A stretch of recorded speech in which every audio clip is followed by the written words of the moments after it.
I'm going to try to make this brief as possible, but I think it's difficult when you are introducing great people to make it brief. This is my second time living in Louisville, Kentucky. Years ago, I was a seminary student here and moved here from New Jersey. I left this place in 2003 to take a pastorate in Philadelphia. And in the roughest days of my ministry in Philadelphia, I would constantly pine for Louisville, Kentucky. So what I would often do in my office when I'm having a rough day and I've been chewed out yet again by another parishioner, I would go to my computer and find out what's happening in Louisville. And every time I'd go there, I would see one dynamic name, and that's Attica Scott.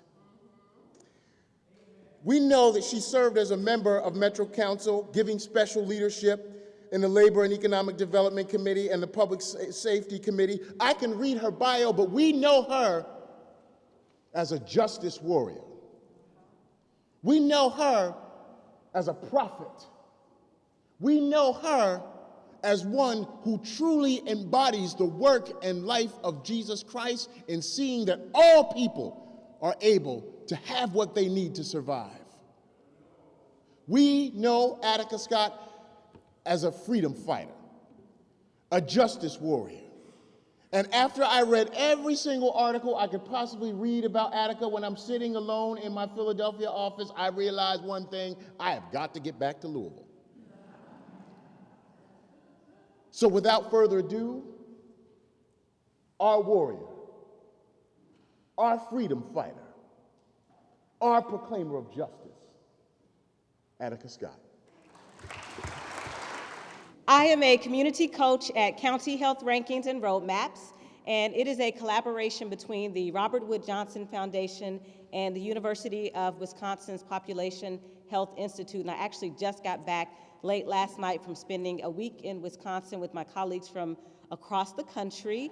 And so I have 3 objectives for the 20 minutes that we have together today, and I really appreciate Carolyn King, who we were actually community coaches through the Robert Wood Johnson Foundation together about 3 years ago, for inviting me to share this data with you. So some of you will glaze over, you'll say, okay, we're talking about numbers and facts and figures, and some of you will say, you're in my lane, you're speaking my language. So for those of you whose language I'm speaking, welcome, good morning. So I'm going to explore some of the many factors that influence our community health. I will identify some of the opportunities for action that people are taking across the country using data, and I will hopefully increase your knowledge of how to align health equity with your advocacy work. So as I define health equity in this presentation, I encourage you to keep that health equity lens on as you think about gun violence and its impact in our community. So just quickly, if 2 or 3 people can share with me some ways in which being in or living in an unsafe community makes us sick, I would really appreciate that. Stress, anxiety, living indoors with the shades down so that you don't get any sunlight, very depressing. Not letting your children outside to play. Hunger, fear,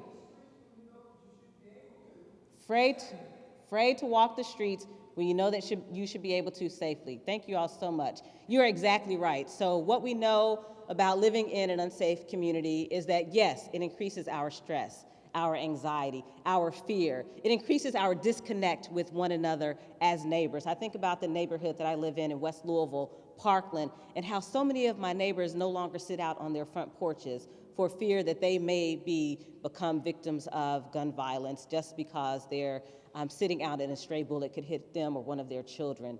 So you are absolutely correct. And when we think about the factors that influence health, like income, think about the businesses that don't want to locate in neighborhoods like mine. Why would they? Why would they want to locate in a neighborhood where 3 people were shot in broad daylight just 4 years ago? I mean, who would want to do that? So yes, there are many ways in which living in an unsafe community is making us sick. So I share this quote with you from Eldridge Cleaver because it reminds me often about why I continue to do this work and why so many of my friends like T and Tara and Shamika and Doug and so many folks who are here continue to do this work. It's because there is no neutrality in this world. We are either part of the solution or we are part of the problem, and we have to make a choice to be on one side or the other. There's no middle. There really is no middle. So this is the way in which we create our data at County Health Rankings and Roadmaps. We look at today's health, which are health outcomes like length of life and quality of life. And then we look at health factors like clinical care and the physical environment, health behaviors, and social and economic factors. And really at the foundation of that is, again, going back to the policies and programs that we need to either change or to create to make our communities healthier and to reduce, and hopefully one day, I believe in being aspirational to end gun violence. If we don't at least work toward that, then how would we ever even make the kind of changes that we need to make to get there along the way? So I'm going to focus on community safety today. So what are some of the factors that influence our health and some of the violence that we see in community? Place matters. Where you live matters.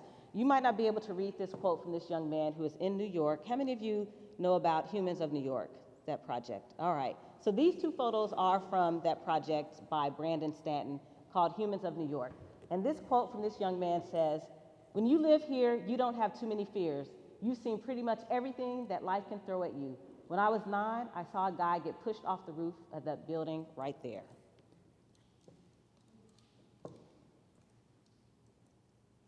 We also know that jobs matter. And in case you can't see that quote, it says, "They've started firing people. I think my time is coming soon. Once you build the pyramids for them, they want to run the pyramids as cheaply as possible."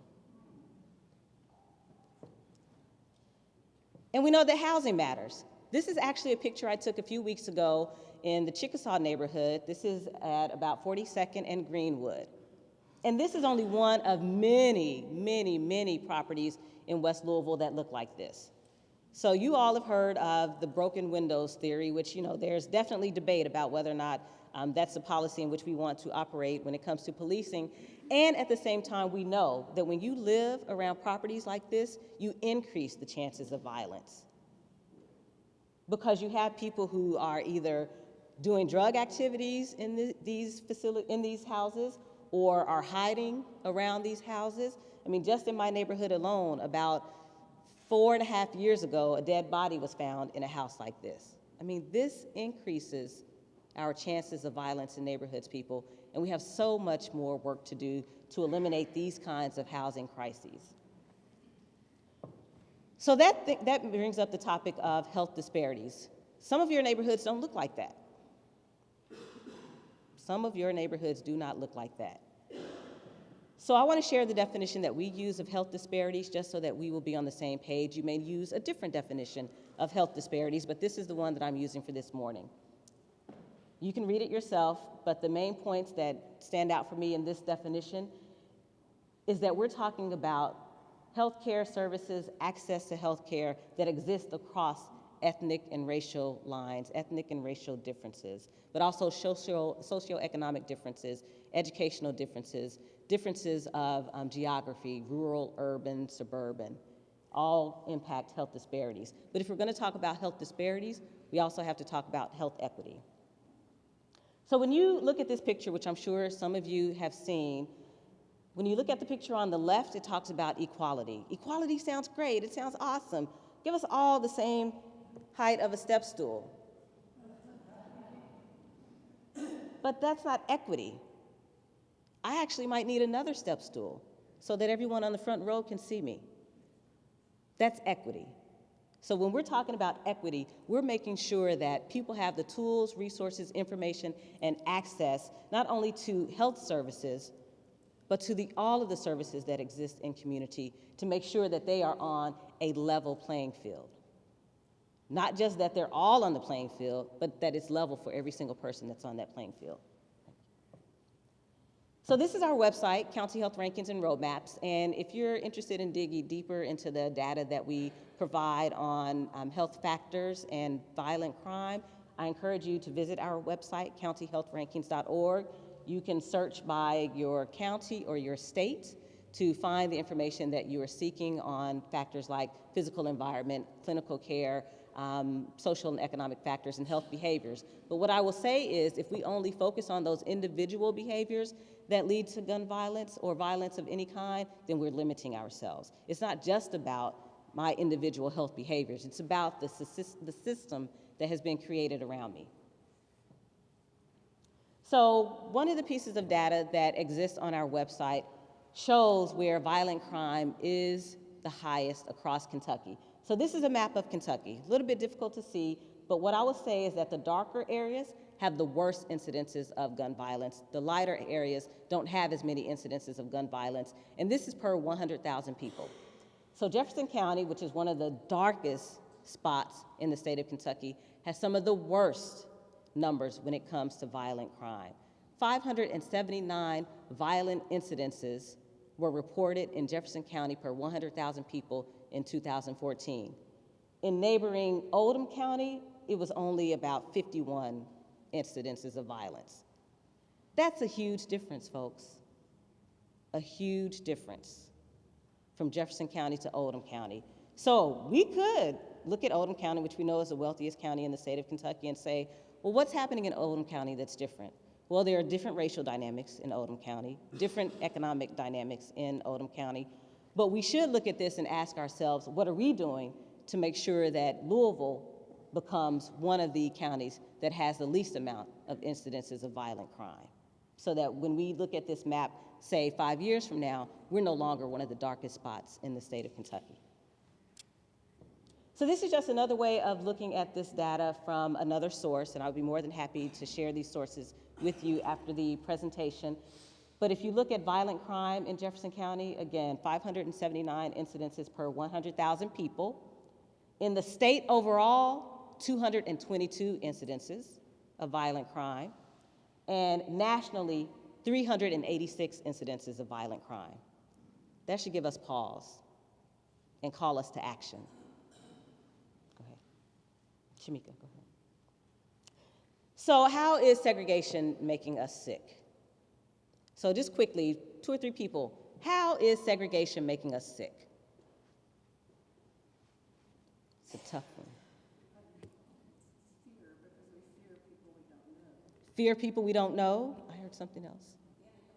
Inequality. Access to health care. It instills fear.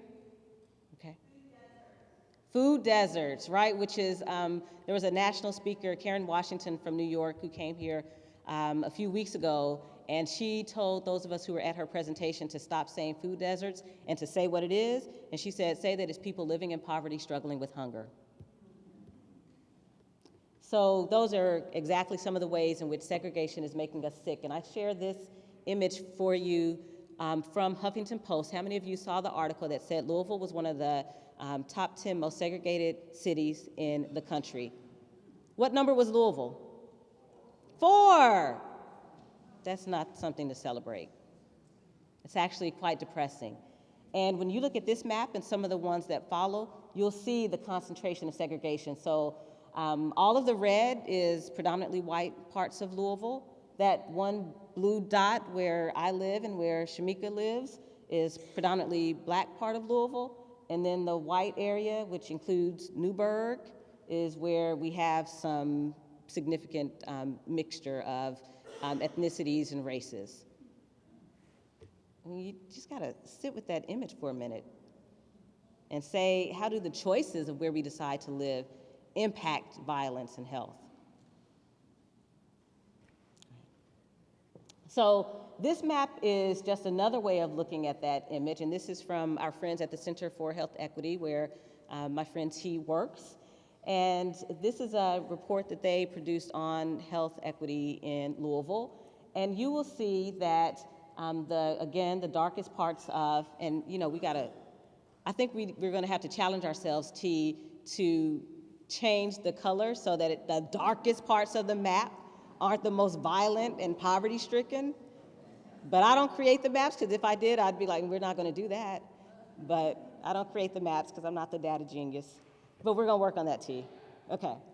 So the darkest parts of the map are where there's an increase, or there are the most homicide death rates, and the lightest parts of the map are where there are fewer homicide death rates, and you'll see that the darkest parts of the map include neighborhoods, at the very top, California and Parkland, where I live, and the Russell neighborhood and Chickasaw, and then all the way at the bottom, J-Town, St. Matthews, Highlands.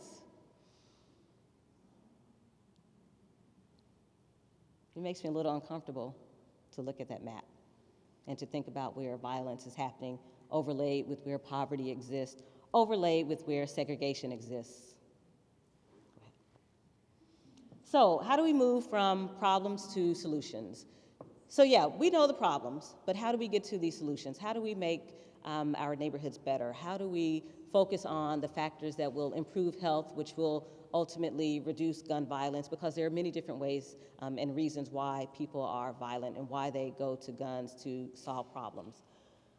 So moving from problems to solutions, we should want neighborhoods where all people thrive, where children have access to quality education, where there are jobs, where there's income equality, where there are safe spaces to walk and to worship and to play, and where there are opportunities for access to healthy foods. That's part of our call and part of what we have to do. And across the country, communities are working on these kinds of efforts to create the kinds of spaces that are safe for all of us to be able to navigate, so that no one in the city of Louisville is afraid to come to my neighborhood because they think that something is going to happen to them, or someone from my neighborhood is afraid to go to someone's neighborhood east of 9th Street because they're afraid that they will be profiled by police. So what does a safe neighborhood look like, folks? 2 or 3 responses. What does a safe neighborhood look like? Yes. There's commerce. Commerce, yes. Green, I love it. People are outside. What else? Good schools. Integration, that is what a safe neighborhood looks like, and we all have to create those kinds of neighborhoods. And it means that we have to be courageous, and it means that we have to be bold, and it means that we have to move from data to action. We know what data tells us, but what are we doing to be different? In fact, I just have to say that 2 Fridays ago, I was on Frankfurt Avenue at this community conversation that the Courier Journal was having on a whole plant diet, and I parked on Jane Street and I saw these Black Lives Matter signs, and I thought, wow, this is how it begins. And I know a number of people who live on that street and they're white, and when white people say that our lives matter, and they say it visibly, so there's no question about, I wonder what that person in that house thinks. I'm letting you know clearly what I think. That says a lot about where we're going, folks. And I hope that more and more people will have those signs in their yards, because your neighbors need to know that you truly do believe that our lives matter, whether Black, Latino, Asian, gay, it doesn't matter. You believe that all of our lives matter. So again, you already said it, safe neighborhoods look like jobs. They look like affordable housing. So what can we do to make our neighborhoods safe? Oftentimes this is the image that we see, where the politicians, and I was definitely one of those folks, are up here, the decision makers are up here at the podium, like I am now, saying what we know is best, and then everyone else in the audience is saying, but we actually have some thoughts and ideas too, and if you actually talk to us, we might be able to solve some of these problems. So there are ways in which you can help to make Louisville safer and healthier, and one of them is to support initiatives like Restorative Justice Louisville, and to support the Affordable Housing Trust Fund, and to demand accountability with our police, and to ask, what happened to that racial profiling study that was released last year by the police department? Any actions ever happened with that, or we just got a lot of publicity from the media for a couple of weeks and then we moved on to the next thing? So there are ways in which you can work to make Louisville safer. So moving forward, I encourage you to focus on what we call the 5 Ds, to look at the differences that exist in our community, real differences that exist that we have the ability to change. We cannot, nor would we want to change people's ethnicity or race. We can change where people live. We can change where jobs locate. We can change the way in which we are policed. We can change who has access to clinical care, who has access to mental health services in their community. We can change that. Focus on the drivers of health. We talked about some of those health factors that drive our health. focus on improving those health outcomes and health factors.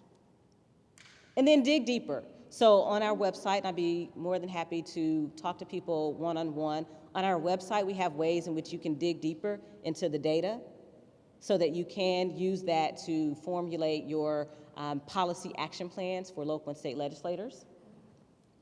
And then determine what you will do.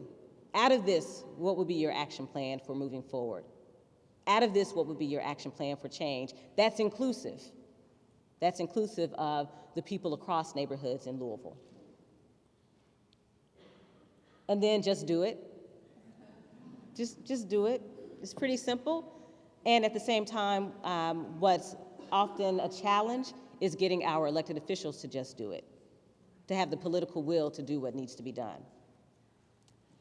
So before I close, I of course always have to acknowledge the many partners who helped to make our work at County Health Rankings and Roadmaps possible, who helped to make our data accessible to people at no cost to you all. The Robert Wood Johnson Foundation, of which we are a partner, the Wisconsin County Health Rankings and Roadmaps team, and our other national partners. And then finally, if you want to keep in touch with us, you can subscribe to our e-news, like us on Facebook, or follow us on Twitter. And there are going to be folks throughout the day who are going to have workshops that dig deeper into what I just shared with you in this very quick and brief overview. Thank you very much.